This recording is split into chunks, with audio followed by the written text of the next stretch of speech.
A wasu shekarun da suka wuce an samu bular wasu cibiyoyi ba da rance da suka rika bayyana hagu da dama da suka damfari biliyoyi na mutane.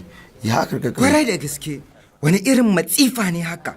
Abin ya shafi 'yar uwan matata mama. Wani yin abu ne haka? menene tabbacin ba za ta faru kuma ba? Yawwa, ina son ku fahimci ni cewa ƙaramin bankin ajiya da rance na microfinance ba daidai yake da sauran cibiyoyin karɓar rance ba. Akwai bambanci domin akwai cibiyoyin kuɗi na gari da na 'yan damfara kamar waɗanda kuke bayani a nan.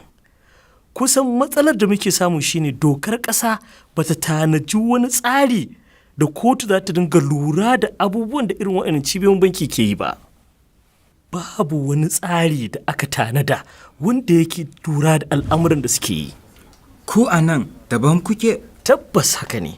Bankunan ajiya da rance na gaskiya irin wannan na da bambanci da sauran. Mu muna ƙarƙashin babban bankin Najeriya ne wanda ke ba mu kariya daga durƙushewa. Ta yaya? Babu abin da zai shafi ajiyarku. Kun ga wannan sanarwar? Wannan sanarwar da nake nuna muku, to shaida ce da ke tabbatar muku da cewa duk wanda ya aje abin da ya kai naira 200,000 kuɗinsa ba zai ciwon kai ba. Duk inda kuka ga an liƙa irin wannan sanarwar to bankin na da aminci.